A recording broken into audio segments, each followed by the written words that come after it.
Hi viewers, welcome to my YouTube channel. I am Sajeev, professional trader and mentor. நம்ம சேனல்ல ரெகுலரா binary option trading சம்பந்தமான clear cut explanation videos upload பண்ணிட்டு இருக்கேன். Binary option ட்ரேடிங்ல நீங்க next level போறதுக்கு இந்த சேனல் 100% உங்களுக்கு ஹெல்ப்ஃபுல்லா இருக்கும். சேனலை இன்னும் சப்ஸ்கிரைப் பண்ணலைன்னா சப்ஸ்கிரைப் பண்ணிக்கோங்க அண்ட் பெல் ஐக்கான் கிளிக் பண்ணிக்கோங்க. என்னோட ட்ரேடிங் ஸ்டைல் இண்டிகேட்டர் பேஸ் பண்ணி இருக்காது, full and full technical analysis base பண்ணி தான் இருக்கும். Price action, candlestick psychology, market movement, power of buyers and sellers and market structure, இதை பேஸ் பண்ணி தான் என்னோட ட்ரேடிங் இருக்கும். இதுதான் ப்ரொஃபஷனல் ட்ரேடிங் மெத்தட். இந்த வீடியோவில் குவார்டெக்ஸில் ட்ரேட் பண்ண போகிறேன். ஸ்டார்ட் பண்ணலாம். இன்றைக்கி மண்டே மார்க்கெட். இங்கே நான் 2 கரன்சி பேர் இங்கே ஓப்பன் பண்ணியிருக்கேன். ஏன்னா மற்ற கரன்சி பேர் எதுவுமே இன்னும் பே அவுட் வரல, எல்லாம் கம்மியாக இருக்குது, 75% மேலே. ஸோ 80% மேலே இருக்கக்கூடிய 2 பேர் இங்கே ஓப்பன் பண்ணியிருக்கேன், ஈரோ ஜிபிவி and euro GBP. So already நான் இன்றைக்கி 2 ட்ரேடு எடுத்திருக்கேன் மண்டே மார்க்கெட். நான் அதனால் இன்றைக்கி காம்பவுண்டிங் பண்ணலாம், நார்மல் ட்ரேடே நான் பண்ணுறேன். ஓகே, இங்கே நான் ஒரு ட்ரேட் பண்ண போகிறேன். ஸோ ஆல்ரெடி நான் 2 ட்ரேட் எடுத்திருக்கேன். ஸோ அதோட ப்ராஃபிட்டை நான் ஃபுல்லாக இங்கே நான் இன்வெஸ்ட் பண்ண போகிறேன். ஓகே, ஸோ நான் ஒரு $150 நான் இங்கே இன்வெஸ்ட் பண்ணுறேன் per ட்ரேடுக்கு.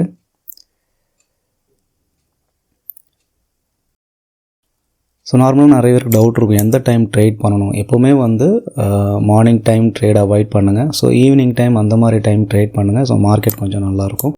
And Monday Friday, Monday மத்தியானம் ஈவினிங் வரைக்குமே கொஞ்சம் மார்க்கெட் பேடாக தான் இருக்கும். அண்ட் ஃப்ரைடே அந்த மாதிரி தான் இருக்கும். அந்த மார்க்கெட் ஓப்பனிங் அண்ட் க்ளோசிங் ரெண்டுமே கொஞ்சம் சார்ட் உங்களுக்கு கிளியராக அனலைஸ் பண்ண முடியாத அளவுக்கு தான் இருக்கும். ஸோ அந்த மாதிரி டைம் நீங்கள் அவாய்ட் பண்ணிக்கோங்க.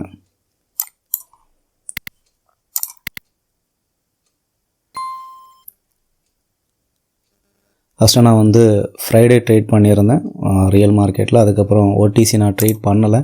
ஸோ மறுபடியும் நான் இன்றைக்கி மண்டே ரியல் மார்க்கெட்டில் இங்கே ட்ரேட் பண்ணுறேன்.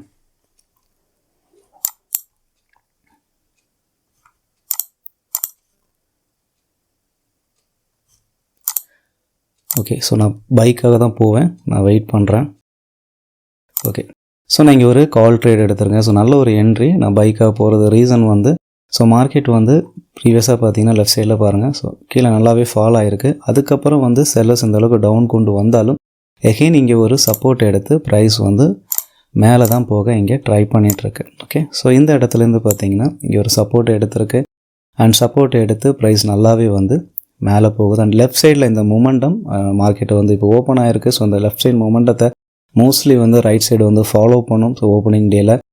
அண்ட் அது போக நான் 5 செகண்டில் மாற்றி நான் இங்கே பார்க்குறேன். இங்கே பையர்ஸ் நல்லாவே ஹெல்த்தியாகவே தான் இருக்கான். இங்கே பார்த்தீங்கன்னா தெரியும் எந்த அளவுக்கு செல்லர்ஸ் வந்தாலுமே பையர்ஸ் நல்லா ஹெல்த்தியாக இருக்கான்.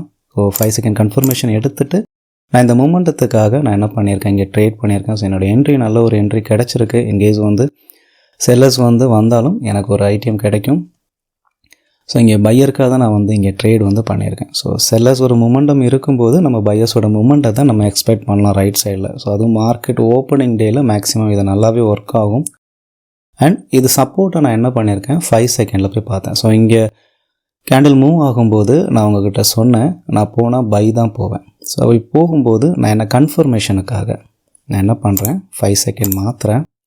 5 செகண்டில் ஸோ அதோட மூமெண்ட் எப்படி இருக்குன்னு பார்க்குறேன். ஸோ பையர்ஸ் நல்லாவே ஹெல்த்தியாகவே ஒரு மொமெண்டமாகவே இங்கே ஃபார்ம் பண்ணியிருக்கான்.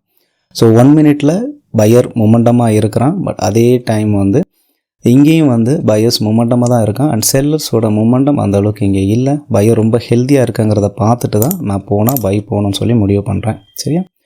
அது போக இங்கேயோட ப்ரைஸோட அனலைஸ் பண்ணிவிட்டு அதுக்கு முன்னாடி நான் இந்த இடத்துலையே இந்த மொமெண்டத்துலேயே இங்கேயே நான் செல்லர்ஸுக்கு ஆல்ரெடி நான் 2 ட்ரேடு நான் இங்கே எடுத்திருக்கேன். இதே சார்ட்டில் தான். இப்போ பாருங்கள் எந்த அளவுக்கு பையர்ஸ் ஹெல்த்தியாக மேலே போகிறான். ஸோ ஒரு விஷயம் நான் இங்கே சொல்கிறேன். ஸோ மண்டே மார்க்கெட்டில் ட்ரேட் பண்ணும்போது மேக்ஸிமம் மூமெண்டத்துக்காக ட்ரேட் பண்ணுங்கள். ஏன்னா மூமெண்டம் ஸோ லெஃப்ட் சைடில் இருக்கும்போது அந்த பயஸ் வந்து ஒரு மூமெண்டம் ஃபார்ம் பண்ணும்போது எகைன் ஏன்னா ப்ரைஸ் வந்து மண்டே ஓப்பனிங் டேயில் ப்ரீவியஸாக எடுத்த என்ட்ரி டவுன் ஆகும்போது சடனாக இங்கே ஒரு டிமாண்டை பார்க்கலாம். ஸோ ஒரு டிமாண்ட் நடந்துகிட்டு இருக்கும்போது அதுக்கப்புறம் ஒரு சப்ளை நடக்குதுன்னா நல்ல ஒரு சப்ளையை பார்க்க முடியும். ஸோ அதுக்கு நீங்கள் மூமெண்டத்தை ஃபாலோ பண்ணுறது பெட்டராக இருக்கும். அண்ட் மூமெண்டத்தை ஃபாலோ பண்ணும்போது ரொம்ப ரொம்ப முக்கியம் அது கன்ஃபர்மேஷன் எடுத்துக்கணும். இப்போ நான் 5 செகண்டில் மாற்றி பார்க்குறேன் அங்கே பையர்ஸ் எப்படி இருக்காங்கன்னு, அந்த மாதிரி கன்ஃபர்மேஷன் எடுத்து நீங்கள் ட்ரேட் பண்ணிங்க அப்படின்னா அது நல்லாவே இருக்கும். ஸோ இன்றைக்கி நான் 3 ட்ரேட் பண்ணியிருக்கேன். ஸோ ஃபஸ்ட்டு 2 ட்ரேட் வந்து $80 வச்சு பண்ணேன். அதோட ப்ராஃபிட் அமௌண்ட்டை வந்து நான் என்ன பண்ணியிருக்கேன், 3ஆவது ட்ரேடுக்கு வந்து ஃபுல்லாக வந்து நான் இன்வெஸ்ட் பண்ணியிருக்கேன். ஓகே, ஸோ நார்மலாக நான் காம்பவுண்டிங் பண்ணுறேன் அப்படின்னா எனக்கு சார்ட்டு நல்லா இருந்தால் நார்மல் டேஸில் அந்த எனக்கு கான்ஃபிடெண்ட்டாக இருக்கிற டைமில் நான் காம்பவுண்டிங் பண்ணுவேன், ஃபுல் ரிஸ்க் எடுப்பேன். ஸோ மற்ற நாள் வந்து நார்மல் ட்ரேட் பண்ணுவேன். ஸோ ஃப்ரைடே க்ளோசிங் டேயும் அந்த மாதிரி தான் காம்பவுண்டிங் அவாய்ட் பண்ணுவேன். அண்ட் ஓப்பனிங் டேலையும் காம்பவுண்டிங் வந்து அவாய்ட் பண்ணுவேன். ஸோ உங்களுடைய சார்ட்டோட கண்டிஷன்ஸ், மார்க்கெட்டோட கண்டிஷனை பார்த்து நீங்கள் எப்போவுமே உங்களுடைய ரிஸ்க் வேல்யூவை வந்து சேஞ்ச் பண்ணிகிட்டே இருங்க. நீங்கள் எப்போவுமே ஒரே மாதிரி நான் ரிஸ்க் வேல்யூ வந்து எடுக்காதீங்க. ஓகே, ஸோ நான் சொன்ன பையர்ஸ் நல்லாவே மேலே போகணும். ஸோ எந்த அளவுக்கு ப்ரைஸை வந்து மேலே கொண்டு போகிறான் பாருங்கள். ஸோ இதுக்கு காரணம் என்னோடய எக்ஸ்பீரியன்ஸ் ஒரு சைடு, அண்ட் இந்த இடத்துல ப்ரைஸ் வந்து மார்க்கெட் ஓப்பனிங் டே ஒன்ஸ் இந்த சப்போர்ட்டை எடுக்கும்போது சப்போர்ட்டை எடுத்து இந்த இடத்துல வந்து ஒரு சப்ளை நடந்தாலும் அதுக்கு ஆப்போசிட்டாக வந்து இங்கேருந்து சப்போர்ட் எடுத்து ப்ரைஸ் வந்து ஒரு மூமெண்டம் தான் வரும்போது அவன் வந்து ப்ரைஸ் நல்லாவே மேலே போகிறதுக்கு அதிக சான்சஸ் இருக்குது இந்த மார்க்கெட் ஓப்பனிங் டேஸ்லலாம். ஓகே, ஸோ நீங்கள் அதை வந்து ப்ராக்டிஸ் பண்ணுங்கள், நல்லாவே ப்ராக்டிஸ் பண்ணிவிட்டு அதை அப்ளை பண்ணுங்கள். ஸோ நான் எப்போவுமே சொல்கிற விஷயந்தான், இண்டிகேட்டர்ஸ் பின்னாடி போகாதீங்க. ஏன்னா இண்டிகேட்டர்ஸ் வந்து உங்களுக்கு கண்டிப்பாக ஒரு எக்ஸ்பீரியன்ஸை கொடுக்காது. Okay, so price action follow பண்ணுங்கள், மார்க்கெட்டை ரீட் பண்ணுறதுக்கு ட்ரை பண்ணுங்கள். அது கொஞ்சம் டைம் எடுக்கும், டைம் கொடுத்து பண்ணுங்கள். ஓகே, ஸோ நிறைய பேர் வந்து பைனரி ஆப்ஷன்ஸ் வந்து ஃபேக் அப்படின்னு சொல்லி எல்லாம் சொல்லுவாங்க. ஏன்னா அது அவங்களால முடியாது. அவங்க இண்டிகேட்டர் பின்னாடியே போயிட்டு என்ன பண்ணுவாங்க அப்படின்னா அதை லாஸை பார்த்த உடனே பைனரி ஆப்ஷன் ஃபேக் அப்படிங்கிற மாதிரி போகும். ஸோ ப்ராஃபிட் ஏர்ன் பண்ணுறவங்க ஏர்ன் பண்ணிட்டு தான் இருக்காங்க. அதை பண்ண முடியலை அப்படின்னா அதுக்கு காரணம் உங்கள் சைடில் மிஸ்டேக் இருக்குது. நீங்கள் ப்ராப்பராக லேண்ட் பண்ணலை, ப்ராப்பராக வந்து நீங்கள் மார்க்கெட்டை அனலைஸ் பண்ணலை, மணி மேனேஜ்மெண்ட் நீங்கள் கரெக்டாக ஃபாலோ பண்ணலை, டிசிப்ளினாக ட்ரேட் பண்ணலை, அண்ட் அக்கௌண்ட் ஹேண்ட்லிங் வந்து ரொம்ப ரொம்ப இம்பார்ட்டன்ட். ஸோ அக்கௌண்ட்டை நீங்கள் ப்ராப்பராக ஹேண்டில் பண்ணலை அப்படின்னா உங்களுக்கு விட்ரா இஷ்யூஸ் எல்லாம் வரும். இது எல்லாமே சரியாக பண்ணாமல் எனக்கு வந்து பைனரி சரியில்லை அப்படின்னா கண்டிப்பாக அது வந்து நீங்கள் கரெக்டாக யூஸ் பண்ணலன்னு அர்த்தம். ஸோ ஆப்பர்ச்சுனிட்டி இருக்குது, அதை நம்ம எப்படி யூஸ் பண்ணணுங்கிறத பொறுத்து தான் நமக்கு அது யூஸ் ஆகுமா இல்லையாங்கிறது இருக்குது. ஓகேவா? ஸோ நல்லா ப்ராக்டிஸ் பண்ணுங்கள், அமௌண்ட்டை டக்குன்னு இன்வெஸ்ட் பண்ணாதீங்க.